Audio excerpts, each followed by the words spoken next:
नमस्कार, आप देख रहे हैं टी न्यूज राजस्थान। आइए नजर डालते हैं इस वक्त की बड़ी खबर पर। नमस्कार, आज आपके सामने एक ऐसी दिल दहला देने वाली कहानी लेकर आई हूं जिसे देखकर आपके रोंगटे खड़े हो जाएंगे और इस कहानी के अंत तक आते आते आपके शब्द भी यही होंगे कि इन कलयुगी दोस्तों को सभ्य समाज में रहने का कोई हक नहीं। या तो इनकी बाकी की जिंदगी जेल में ही कटे या कानून की ऐसी धाराएं इन पर लगे कि इन्हें फांसी नसीब हो। जी हाँ, इन दरिंदे दोस्तों ने ना सिर्फ एक मासूम सी युवती को अपने जाल में फांसा, बल्कि एक ने उससे जबरन विवाह किया और दूसरे ने भी शारीरिक संबंध स्थापित करने के लिए मजबूर किया। जब युवती नहीं मानी तो समुदाय विशेष से जुड़ा दूसरा शख्स उसे लगातार धमकाता है और बहला फुसला कर उसे अब अजमेर ले जाना चाहता है। लेकिन रास्ते में एक वक्त पर युवती होने वाली अनहोनी को भांप लेती है और बाइक से उतरते हुए मौके से भाग जाती है और सीधे पुलिस की शरण में जा पहुंचती है। वहीं इस पूरी कहानी से पर्दा उठ जाता है। सोचिए, अगर युवती आरोपी के साथ चली जाती तो शायद केरला फिल्म जैसी जिंदगी इस युवती की हो सकती थी। शेष है हमारी खास पेशकश। दरिंदों से शर्मसार कर दी दोस्ती, एक ने शादी कर दुल्हन दूसरे को सौंप दी। यह कहानी है उदयपुर की एक मजबूर युवती की, जो करीब 3 साल पहले अपने भविष्य को उज्जवल बनाने के लिए कंप्यूटर की शिक्षा चाहती थी और देवाली स्थित काइस कंप्यूटर पर RSCIT का कोर्स करने लगी। लेकिन यहाँ पर कोचिंग गुरु नहीं, हवस का पुजारी बैठा था। कुरूप से दिखने वाले इस वहशी का नाम अशोक कुमावत है, जिसकी नियत शुरू से ही युवती के प्रति अच्छी नहीं थी। वह युवती की शिक्षा की भूख नहीं मिटाकर अपनी हवस की भूख मिटाना चाहता था।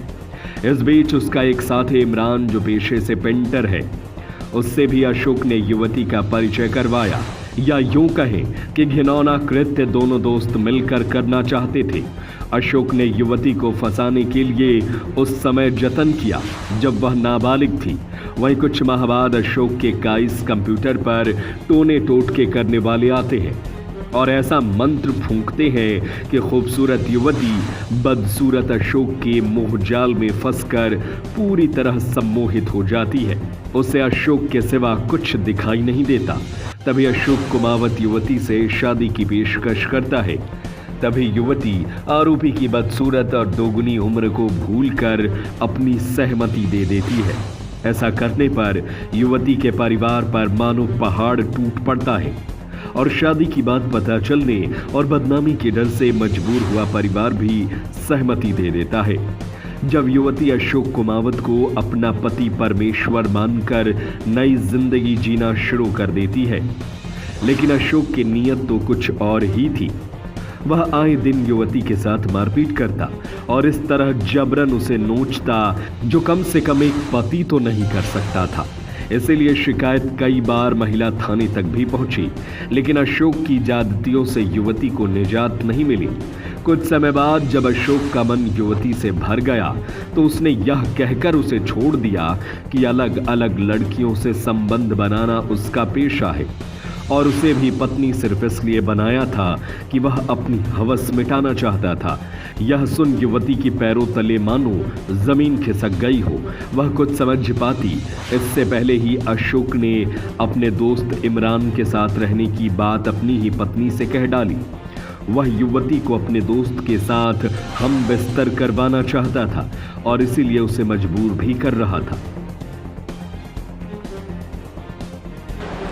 एक युवती को फांसकर उसके साथ साथ फेरे लेने और मन भरने के बाद उसे छोड़ते हुए दोस्त के पास जाने की बात कहना, क्या कोई पति ऐसा कर सकता है? अशोक तो वास्तविकता में पति कहलाने के लायक भी नहीं और लायक तो उसका दोस्त इमरान भी नहीं है, जो भाभी जैसी युवती पर गलत नजर डालता है।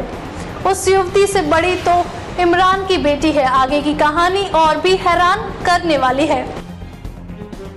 पति अशोक से मिले इतने बड़े धोखे के बाद युवती बेसुध सी रहने लगती है। अशोक के धोखे और इमरान से जबरन नाता जुड़वाने वाली बात जब युवती के परिजनों को पता चलती है तो वह भी उससे नाता तोड़ देते हैं।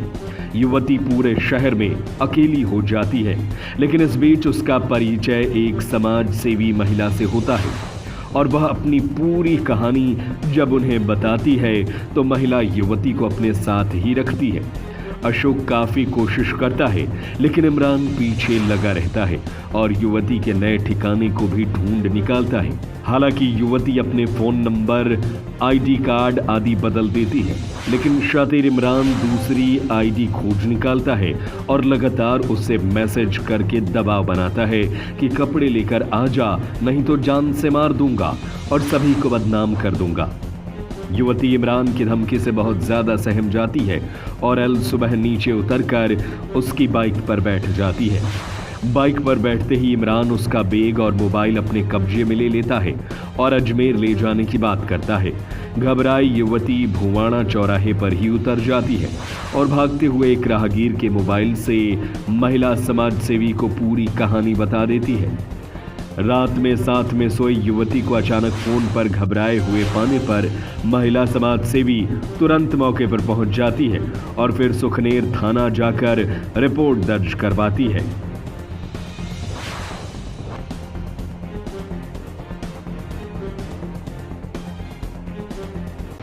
तो अभी कुछ दिनों से 6 महीने करीब से इमरान जो है उस युवती को परेशान कर रहा था। उसको इंस्टाग्राम फ़ोन पे बोल रहा था कि अब तेरा कोई नहीं है, मैं ही हूँ और मैं तुझे अपने साथ रखूँगा और लव इन रिलेशनशिप में तुझे मेरे साथ रहना होगा। उसको काफ़ी डराया धमकाया भी, उसको ब्लैकमेल करने की भी काफ़ी कोशिश की। और 30 तारीख को उस युवती को जो पता चला कि उसको जबरन उसको उठा करके वो अजमेर ले जाना चाहता है। इस रिपोर्ट के आधार पर पुलिस ने जाँच पड़ताल की और चूँकि मामला इतना संगीन और गंभीर था तो जिला पुलिस अधीक्षक महोदय और अतिरिक्त पुलिस अधीक्षक महोदय ने इसे बड़ा गंभीरता से लेते हुए श्रीमान सीओ साहब ने और हमने सब ने मिलकर के, हमारी पुलिस टीम ने मिलकर के उस लड़के को ढूंढा और उसको पकड़ के उससे अरेस्ट किया है। उसके जो साथी था, जो इस युवती का पति है, अभी उसका डाइवोर्स का पिटीशन फाइल कर रखी कोर्ट में, लेकिन वो उससे सेपरेट रहती है। उन दोनों को हमने अरेस्ट किया है और पुलिस जारी है कि इस तरह से इस युवती को वो कहाँ ले जाना चाहता था और इस तरह की और कोई घटना इस कंप्यूटर सेंटर वाले ने तो नहीं की है, इस पर हमें भी जाँच करना। तो देखा आपने किस तरह एक युवती को महिला बनने से पहले ही नोचा गया, हवस की भूख मिटाई गई और मन भर जाने पर साथी को सौंपने की घिनौनी हरकत हो गई। वहीं साथी भी कुछ कम नहीं निकला और शादीशुदा होते हुए भी फूल सी युवती को अपने साथ रखना चाहता था और तो और इस तरह से दबाव बनाकर क्यों ले जाना चाहता था। सोचिए अजमेर में उस युवती के साथ क्या क्या हो सकता था। खैर, युवती की सजगता, समाज सेवी महिला की मदद और सतर्क सुखेर दोस्ती जैसे पवित्र रिश्ते को शर्मसार करने वाले दरिंदे सीखजों के पीछे हैं और हम उम्मीद करते हैं कि उन्हें ऐसी सजा मिले जिससे इस तरह की घटनाओं की पुनरावृत्ति कभी ना हो। अब तक के लिए बस इतना ही। फिर होगी आपसे मुलाकात ऐसी एक और बड़ी खबर के साथ। तब तक के लिए नमस्कार और देखते रहिए टी न्यूज़ राजस्थान।